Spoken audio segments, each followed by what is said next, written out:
अजितदादांच्या जाण्याने नंदुरबार जिल्ह्याचे नुकसान, जिल्ह्यासाठी पोकळी भरून निघणारी नाही, विविध नेत्यांचे सूर। उपमुख्यमंत्री अजित पवार यांना श्रद्धांजली वाहण्यासाठी शनिवारी सर्वपक्षीय शोकसभा, सर्वपक्षीय नेते व पदाधिकाऱ्यांनी वाहिली श्रद्धांजली। विविध मान्यवरांनी व्यक्त केले मनोगत। महाराष्ट्र राज्याचे दिवंगत उपमुख्यमंत्री नामदार अजित पवार यांचे विमान अपघातात आकस्मिक निधन झाले। उपमुख्यमंत्री अजित पवार यांना श्रद्धांजली वाहण्यासाठी नंदुरबार येथे सर्वपक्षीय शोकसभेचे आयोजन शनिवार रोजी व्ही.जे. राजपूत लॉन्स येथे करण्यात आले। या शोकसभेत अजितदादांवर प्रेम करणारे सर्वपक्षीय नेते, पदाधिकारी सहभागी झाले होते। नंदुरबार जिल्ह्याच्या विकासासाठी राष्ट्रवादी काँग्रेस पक्षाचे ज्येष्ठ नेते उपमुख्यमंत्री अजितदादा पवार यांचे मोठे योगदान आहे। जिल्ह्यात विविध विकास कामांच्या तसेच योजनांच्यासाठी अजितदादांनी मोठ्या प्रमाणावर मदत केलेली आहे। तसेच जिल्ह्यातील विविध प्रश्नांसंदर्भात त्यांनी सहकार्य केले आहे। त्यामुळे जिल्ह्यातील त्यांच्यावर प्रेम करणाऱ्या सर्व पक्षीय नेते, पदाधिकारी, कार्यकर्ते तसेच नागरिकांनी उपस्थित होते।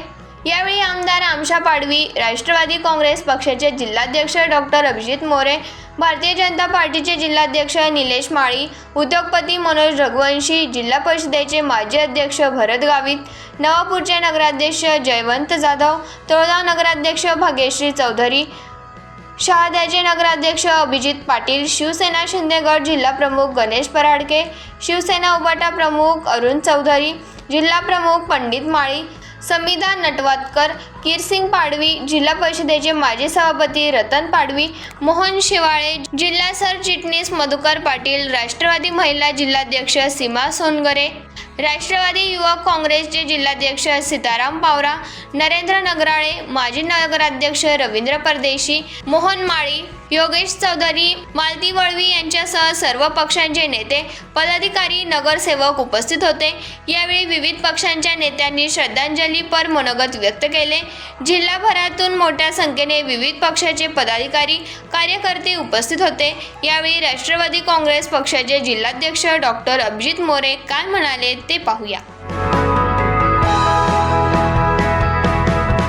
जिल्ह्याच्या सर्व पक्षीय आणि सर्व जनतेकडनं दादांचा एक शोकसभेचा आणि सामूहिक श्रद्धांजलीचा कार्यक्रम या ठिकाणी आयोजित केला होता आणि आपण सर्व पत्रकार बंधू आजचे साक्षीदार आहेत की सर्व पक्षांच्या वतीनं त्यांचे प्रतिनिधी, जिल्ह्यांचे अध्यक्ष, आमदार, सर्वच मंडळी, तळागाळातली, सामाजिक क्षेत्रातली, शैक्षणिक क्षेत्रातली, सांस्कृतिक क्षेत्रातली, सर्व क्षेत्रामध्ये काम करणारी लोकांची आज अफाट गर्दी या ठिकाणी अजितदादांना श्रद्धांजली देण्यासाठी आलेली होती। आणि खऱ्या अर्थानं अजितदादांनी जे महाराष्ट्रभर काम केलं त्याची पावती ही होती की आज कुठलाही जातपात न पाहता, धर्मभेद न पाहता या ठिकाणी सर्व क्षेत्रातल्या लोकांनी दादांना त्या ठिकाणी श्रद्धांजली वाहिली। सर्वांच्या भावना अतिशय तीव्र होत्या आणि सर्वांनी साश्रू नयनांनी त्या ठिकाणी दादांना श्रद्धांजली। माझी भावना अशी आहे की यामध्ये ही दोन्ही राष्ट्रवादी एकत्र याव्या याच्या चर्चेमध्ये केवळ अजितदादा होते, पक्षातले इतर पदाधिकारी नव्हते। माझी स्पष्ट भूमिका अशी आहे की या ठिकाणी दादांचे जी काही पॉवर्स होते ते सगळे पॉवर पहिले सुनेत्रा वहिनींकडे ट्रान्सफर झाल्या पाहिजे।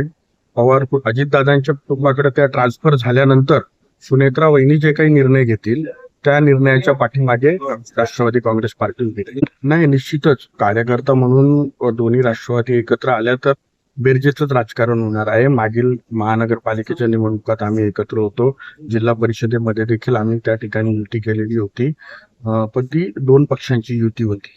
त्याच्यामुळं एकत्रीकरण आणि युती यामधला काही फरक आहे, तो फरक फक्त सुनेत्रा वहिनी मिटवू शकतात। दोन एकत्र जरी झाल्या तरी स्वागत आहे, मात्र पूर्णपणे सुनेत्रा वहिनींच्या निर्णयाला आम्ही आठवण लावून हे वक्तव्य करत आहोत।